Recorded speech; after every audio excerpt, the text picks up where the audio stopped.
So my colorblind friend keeps calling all apples yellow, and I told him that's bananas. Perfect.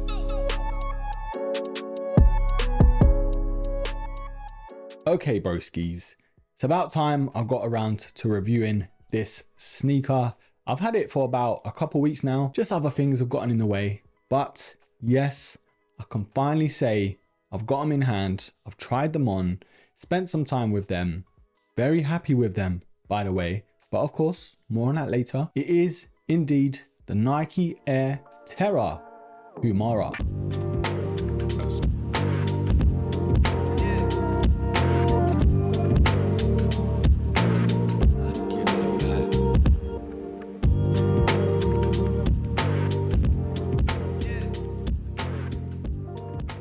So if you are just like me and you're not too familiar with this silhouette, we're kind of going to learn together, because even though I've seen these out and about and even the Humaras themselves, I've never really had this silhouette. But it was just something about this colorway. The whole sneaker just changed for me. We even recently had the Undefeated collaboration in March, and that got a lot of people talking about this shoe. That's when it first sort of came onto my radar, and I know these released in like 97 and I was only like 4, so there was no way I was going to know about this shoe way back then. But according to Nike's website, this sneaker is actually inspired by a motorcycle's wheel. I don't really think you can tell from this actual colorway, but I mean, say it was in all black, then yeah, you would kind of get it from there. But retailing for about £135 over here in the UK, this sneaker surprised me in a lot of ways. And I'm going to leave some purchase links down below as well. But talking about the box before we go any further, and even though this sneaker technically is kind of like an ACG inspired colorway, there's nothing too special about this box. But one good thing, it actually comes with a spare set of laces. It comes with black. Now I'm not too sure I'd swap it out for the purple ones it comes with, but it's still nice to have. But the product sticker does actually read Nike Air Terra Humara SP, which stands for Special Project, and the actual colorway is Alchemy Pink. Alchemy Pink. Now the colorway name is actually pretty cool. I mean, one of my favorite books ever is The Alchemist. So when I saw the name of the colorway, I don't know why, it was just, yeah, it was cool. Now, for those wondering, just like I was actually, these are a true to size when it comes to the sizing. Now, I was a bit worried before I tried them on just because of how round the toe box is, but no worries at all. Just go for your normal standard sizing when it comes to Nike. Now, a lot of you may be thinking, hold up, I do recognize this shoe. I know, I was thinking the same. Drake was inspired by this sneaker. It rang a bell when I remembered the name, Hot Step Air Terra. I think from what I can remember, the outsole is the same, and a bit of the midsole. I could be wrong, but just off the top of my head, that's what I can remember about the shoe. I don't have it anymore because boy, they were very uncomfortable. Honestly, my toes are still recovering, bruh. But it's literally like night and day. This sneaker is so damn comfortable. Now, even though this sneaker is technically a sort of trail hiking, sort of exploring kind of shoe, and like I've said, giving us that sort of 90s ACG sort of vibe, the materials do kind of contradict it. Now, yes, it's a very well made shoe, and honestly, I can't fault the QC at all, but a lot of the panels are made of suede, so it's kind of a double-edged sword. Yes, the feel on foot and the fit itself is exactly what you want when you're exploring sort of unsteady terrain. Even the traction on the outsole is exactly what you'd want. But I mean, because of how bright the colorway is, and it's such a good colorway in my opinion, you wouldn't really want to get these too dirty. But anyway, me nitpicking aside, the materials on this sneaker is one of the best that I've seen for the price range, especially from Nike nowadays. Very good quality suede all round. One of the best things about this shoe though is definitely the 3M. The way Nike's including so many reflective panels on here is kind of a good thing in terms of safety as well, not just because of looks. You've got it on the mid panels, the toe box, and even at the back where the heel canter is and the pull tab. Now on the underlays, it's kind of weird because you'd think this material is rough, but it's actually so soft. But it does feel like a sort of textile mesh, but yeah, like I said, it's very soft to touch. Now on paper, this color blocking just wouldn't really work, but I mean, how Nike's done it on this shoe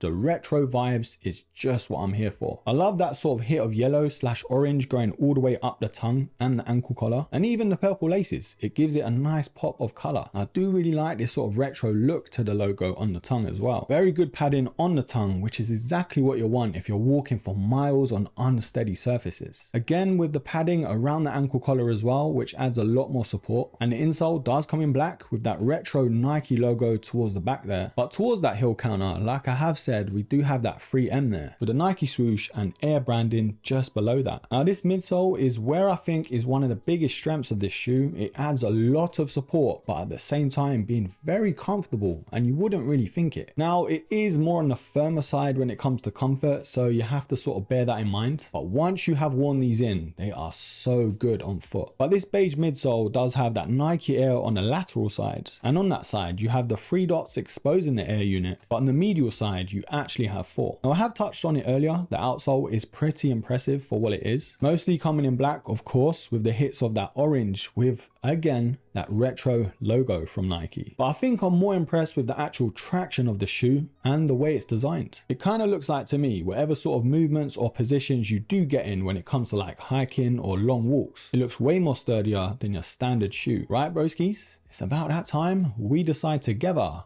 whether these are a buy or a buy. Now, I'll be honest with you, I'm not gonna sit here and say I like these from the very get-go. I was sort of impressed by the colorway more than the shoe, but once I tried them on, there's just something about them. Now the shoe itself, on foot, honestly, cannot fault it at all, and it's only going to get better once you've worn them in properly. But my problem is the actual materials. Now, I love this colorway. There's just something about it, and I love how well put together it is. But say you took this sneaker on an actual hike, which technically it was actually made for. Hiking and exploring, let's just say that. The panels on this shoe, because of the suede, I think these will get trashed straight away. To be fair, if you are using it for lifestyle and maybe light use in terms of sports and that sort of thing, I think you'd be fine. Now, I don't want to complain too much about the suede on this shoe just because of how good it looks and how good it feels too. And it's not that often I actually give props to Nike when it comes to QC and quality of materials. But I am glad that Nike bought this sneaker back from the archives, because people like me that is technically a 90s baby couldn't really appreciate this shoe from way back then. And it's kind of a shame how many sneakers are coming out this year, how many good ones and hyped ones as well, that GRs like this do actually get lost amongst the hype. But look, I mean, for those who actually like the shoe, they can get them at no problem. And yeah, it's not a collaboration, it just looks super cool because of the colorway. And the way this shoe is surprisingly comfortable, honestly, I didn't expect them to feel this good. Judging by the looks of it alone, you defo think these would feel stiff. But honestly, straight out of the box, very comfortable. Now I could actually sit here until the cows came home, but I'm not going to do that. I'm beating a drum. What's the word? What's the saying?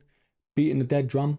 Beating a dead horse? Anyway, forget all that. You know how I feel about this shoe, broskies. I absolutely love it. And for the price as well, nowadays you don't really get this sort of quality from Nike for this price range. I am indeed, because it looks good, because it feels good on foot, and the sort of 90s retro ACG vibe, I'm going to give these an absolute bye-bye. Anyways, broskies, leave your comments down below and let me know what you think. Is the Nike Air Terra Humara one on your hit list, or is this an absolute miss? Leave it all down below and I will pin the best comment. The boy is back reviewing and waffling on about sneakers. Thank you so much, broskies. Don't forget to like, comment, subscribe, all of that good stuff. Share, and yes, you thought I forgot. Until the next episode, take care. However, I was actually in two minds, just because before I tried them on, the start of the sneaker, the front of the sneaker, because of how rounded the toe box is. Rounded, how rounded the toe, rounded, roll hard. How rounded the toe, why do I say it like that?